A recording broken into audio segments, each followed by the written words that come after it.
Hey guys, welcome to Unplugged. So today I'm going to be talking about spiritual gifts. Yes, I've heard a lot of opinions in this area. Spiritual gifts like speaking in tongues, visions, prophecy, the things that are a little bit more unexplainable. So on the one end, you have this conservative group that talks about tongues and visions, and sees this group on this side that believes in that, and they say, hey, you guys aren't Christians because you guys speak in tongues, you're disorderly, you don't have interpretation, prophecy, that type of stuff is not for today. The ones that believe in speaking in tongues, believe in prophecies, those types of things, are on this side of the fence, looking at these guys and saying, you're not Christians because you don't believe in the Spirit, you don't believe in speaking in tongues, you don't believe in this and that. We are focused so much on something that is small in comparison to things that are really huge. Things that we have forgotten.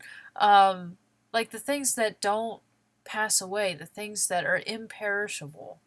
We are so focused on the gifts that God gives us by His Spirit that we forget the bigger picture, which is love, which is the greatest commandment, to love one another as brothers and sisters, to love one another as if that person was a part of our own body, like our arm or our hand or our fingers. We've gotten to a point where we're so easy to jump down someone's throat if they don't believe like we do, or if they don't believe like our church believes, or if they don't believe like our pastor teaches. And honestly, I know a lot of scripture passages that talk about love, and I wanted to share one with you because it was really hitting home for me. It was something that I was listening to on an app that I listen to on a daily basis, and I actually thought it put it in a very good perspective. This is coming from Romans 14, starting at verse 1, and this translation is the Message translation. Now, I know some of you out there are probably going to start criticizing and saying, oh gosh, she's not using, the King James Bible, because that's the right one. Consider that this actually has some validity. Open your mind to at least entertain what I'm saying. Romans 14, starting in verse 1. Welcome with open arms, fellow believers, who don't see things the way that you do. Don't jump all over them when every time they do or say something you don't agree with, even when it seems that they are strong opinions, but weak in the faith department. Remember that they have their own history to deal with. Treat them gently. For instance, a person who has been around for a while might well be convinced that he can eat anything on the table, while another with a different background might assume he should only be a vegetarian and eat accordingly. But since both are guests at Christ's table, wouldn't it be terribly rude if they fell to criticizing what the other person ate or didn't eat? God, after all, invited them both to the table. Do you have any business crossing people off the guest list or interfering with God's welcome? If there are corrections to be made or manners to be learned, God can handle that without your help.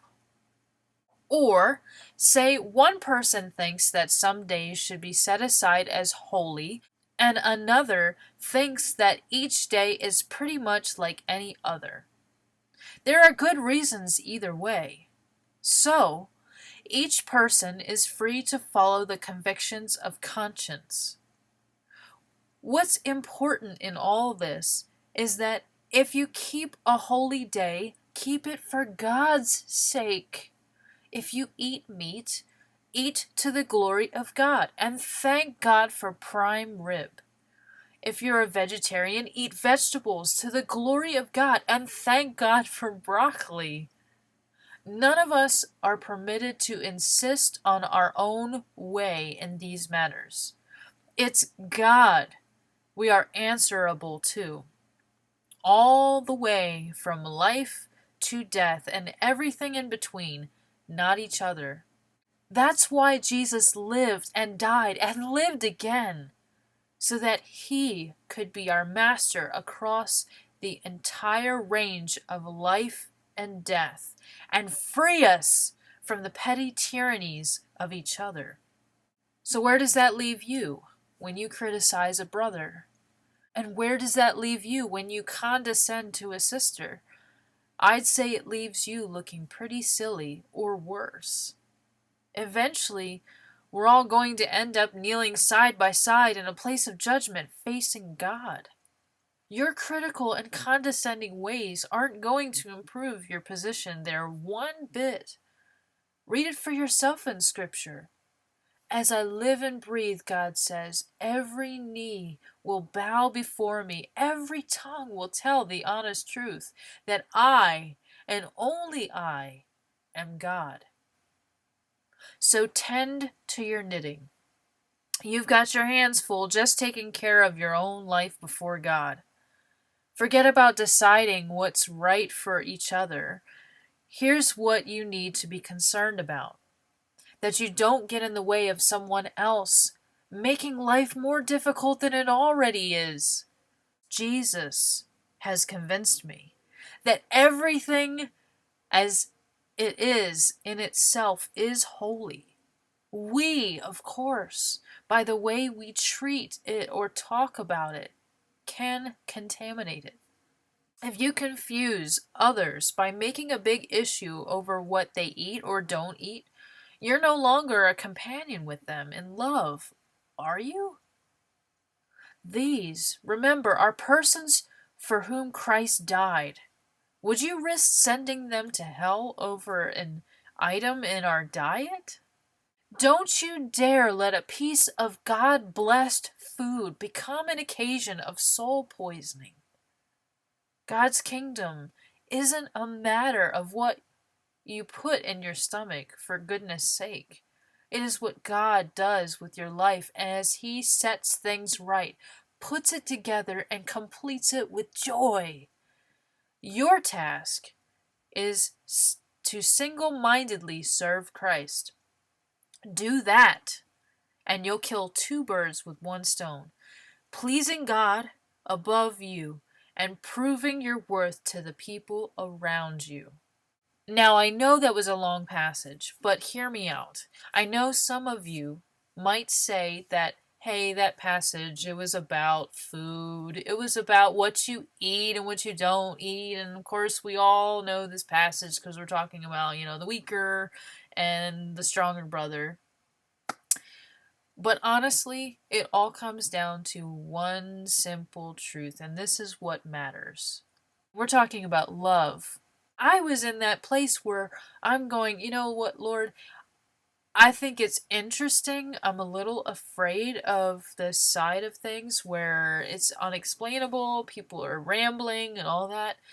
But God, if it's true, I don't want to denounce it.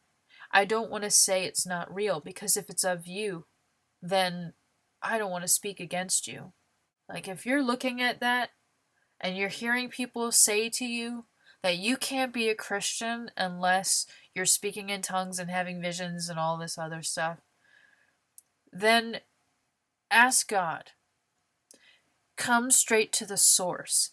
Ask Him if that is truth, because He will show you. He's the one that started our faith. It's not the people. It's not the people's opinions that are what matters. Now, if you're on the other end of people that have had their eyes opened, don't you on the other side point your finger back at that person and say that they're wrong. The Lord is who is going to bring us all to account. It's the Lord that's going to do this, not each other. Focus on loving one another instead of trying to come up with a fast, quick way of coming at that person and defending your position, think about how you can love that person. Think about something that you can say that encourages them. Because the enemy is out there to separate people, and he's been separating people for ages. Don't let this thing come between people. Don't let it separate us anymore. Thank you so much for listening. I know that some of you probably have some comments to say about what I said, but you know what? That's all right. I still love you guys. Hopefully you'll come back and hear more and check out more of the Unplugged videos, and I will catch you later.